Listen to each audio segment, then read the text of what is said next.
कानपुर एक ऐसा छोटा शहर था जहां दिन में लोग अपने काम में इतने व्यस्त रहते कि कुछ अजीब दिख जाए तो कहते कल देखेंगे, लेकिन रात को अगर दरवाजा हिल गया तो तुरंत अफवाह उड़ जाती कुछ तो था। ऐसे गांव में रह पाना थोड़ा मुश्किल था क्योंकि हर रोज एक नई अफवाह होती थी। समझ नहीं आता था आखिर सच क्या है और झूठ क्या। इसी अफवाहों से घिरे शहर में एक और किस्सा वर्षों से चलता आ रहा था। रात को 11 बजे के बाद अगर एक लाल बिंदी वाली आंटी दिख जाए तो अगले दिन तुम्हें अपने घर वालों को झाड़ू से मारना पड़ता है। ये क्या बोल रहे हो तुम? मुझे हंसी आ रही है। क्या ये सचमुच में है? हाँ, ये अफवाह है। हंसी का कारण भी और डर का भी। लोग अक्सर ऐसा करते हुए दिखाई दिए हैं। अब पता नहीं किसमें कितनी सच्चाई है। तुम्हारा गांव भी ना बहुत अजीब है। ऐसा गांव किसी का नहीं होगा। और रहती कहाँ है ये तुम्हारी चुड़ैल आंटी? पहली बात तो ये कि वो मेरी आंटी नहीं है, और दूसरी ये कि मुझे नहीं बताती वो कहाँ रहती है, तो मुझे नहीं पता है। तो तुम चुड़ैल आंटी तो ऐसे कह रहे हो जैसे तुम्हारी चाची हो वो। रिंकी हंस पड़ी, जिससे रोहन को गुस्सा आया और वो बोला, उनका नाम किसी को नहीं पता था, इसलिए लोग उन्हें चुड़ैल आंटी कहते थे। बात तो है, तुम्हारे गांव में औरतों को रिस्पेक्ट देते हो, चाहे वो चुड़ैल ही क्यों ना हो। लगता है तुम मिलना चाहती हो ना उनसे, तभी इतनी बातें कर पा रही हो। लेकिन मुझे नहीं लगता तुम उन्हें झेल पाओगी। मैं डरती नहीं हूँ किसी से। मुझे तुम्हारी चुड़ैल आंटी क्या डराएंगी? अरे बोला ना, वो मेरी आंटी नहीं है। अब तो आज रात ही तुम्हें मिलवाता हूँ उनसे, तब तुम्हें पता चलेगा मजाक बनाने का नतीजा। हाँ हाँ चलो, उसमें क्या हो गया, मैं तो जाऊंगी। रोहन और रिंकी रात में निकल जाते हैं और जाकर बैठ जाते हैं रोड पर, लेकिन कोई नहीं आता है। अरे कहाँ रह गई आंटी जी? पूरी रात इंतजार कराएंगी क्या? ये ऐसी कोई औरत है ही नहीं। वो है, और वो रोज आती हैं। तुम अपना मुंह बंद रखो बस, और चुपचाप देखती रहो।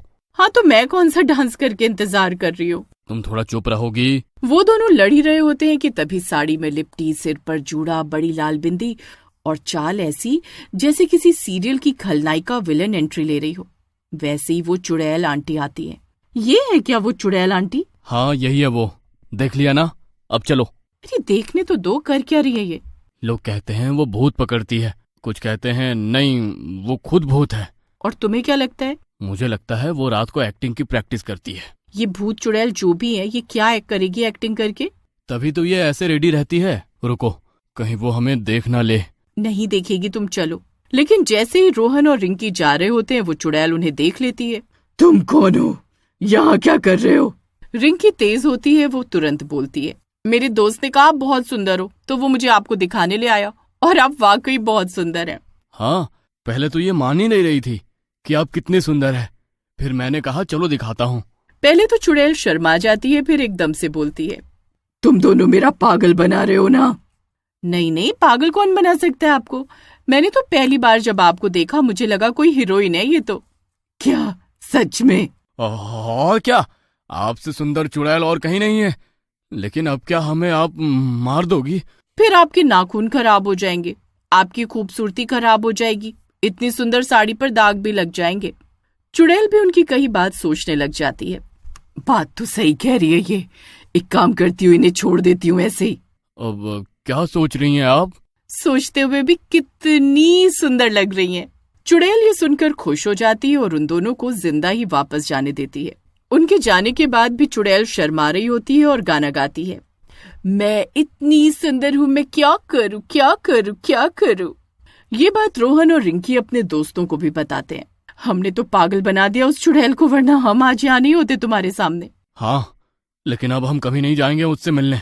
उनकी कहानी सुनकर उनके 3 दोस्त तैयार हो जाते हैं चुड़ैल को देखने के लिए, जिनके नाम थे चिंटू मिश्रा, मोंटी मल्होत्रा, गोलू यादव, जो हर भूतिया बात पर कहता मेरे ताऊ जी के साथ भी ऐसा ही हुआ था। तीनों दोस्तों ने फैसला किया कि वो भी जाकर चुड़ैल से मिलकर आएंगे। वो हमेशा साथ ही रहा करते थे, तो उन्होंने इसको भी अपना मिशन बना लिया और इस मिशन का नाम रखा, अब हम तीनों इस मिशन के सदस्य हैं। आज रात से ही हमें अपने काम करने होंगे। अब जब रात को चुड़ैल आंटी दिखती तो वो तीनों छत पर बैठकर देखते। एक रात मोंटी ने ऐलान किया, अब बहुत हुआ, हम फोटो लेंगे और वीडियो बनाएंगे। गोलू और चिंटू उसकी बात सुन रहे होते हैं, तभी चिंटू बोलता है, हाँ, जब वो दोनों जा सकते हैं तो हम क्यों नहीं? हम भी जाएंगे, फोटो लेंगे। अगर फोटो अच्छी आई तो हम इंस्टाग्राम रील बनाएंगे, वायरल हो जाएंगे। हाँ, सही कह रहे हो तुम, हम यही करेंगे। और फिर मेरे ताऊजी को दिखाएंगे।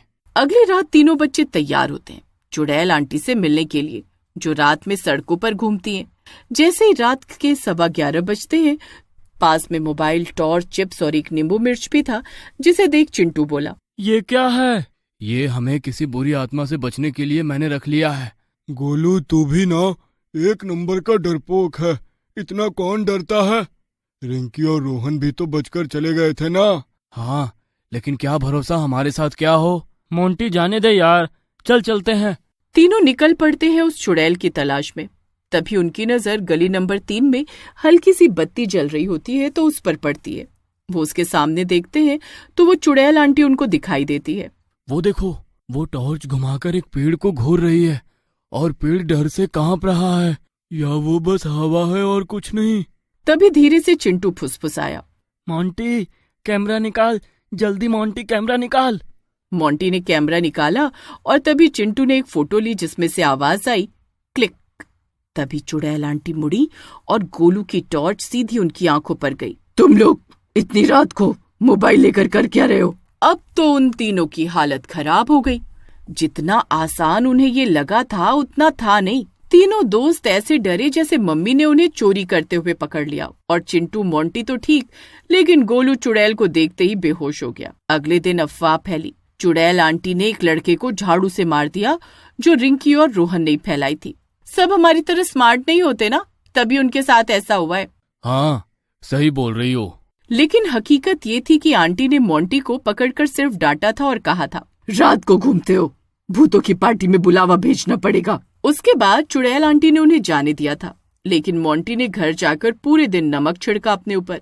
इधर चिंटू ने छानबीन की और पता चला उनका नाम है पुष्पा त्रिपाठी, रिटायर्ड इतिहास टीचर। एक रात जब पुष्पा आंटी अपनी गश्त पर निकली, उन्होंने देखा कि सामने से कोई उनके जैसे कपड़ों में आ रहा है। अरे ये कौन है? तू मुझे कॉपी करती है, मैं असली हूँ। दोनों एक दूसरे को घूरने लगी। तभी अचानक हवा चलने लगी। गोलू की मम्मी ने बालकनी से देखा, हे भगवती, डबल चुड़ैल। अगले दिन टीनपुर में सबने सुना कि 2 औरतें रात में मैदान में झाड़ू लेकर लड़ रही थी। किसी ने वीडियो बनाया? नहीं, कैमरा डर के मारे खुद बंद हो गया। बाद में पता चला कि दूसरी औरत थी शकुंतला बुआ, जो अपने पुराने ड्रामा ग्रुप के भूतिया नाटक के कपड़े पहनकर आ गई थी, पर भूल गई कि ये सिर्फ नाटक था। पुष्पा आंटी बोली, तुम असली चुड़ैल नहीं हो। नहीं, मैं तो सस्पेंस क्रिएट कर रही थी। अब टीनपुर में 2 चुड़ैल आंटियां थी, एक समाज सेविका, दूसरी कलाकार। दोनों ने मिलकर नाइट वॉच महिला मंडल खोला।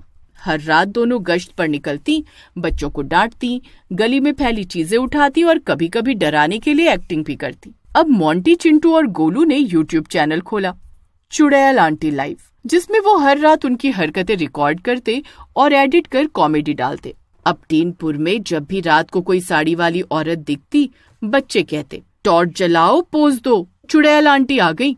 और अगर किसी दिन वो दोनों आंटियां नहीं दिखती तो लोग कहते, आज डर नहीं लगा, बहुत सूना सूना लगता है, क्योंकि अब डर भी टीनपुर की पहचान बन चुका था।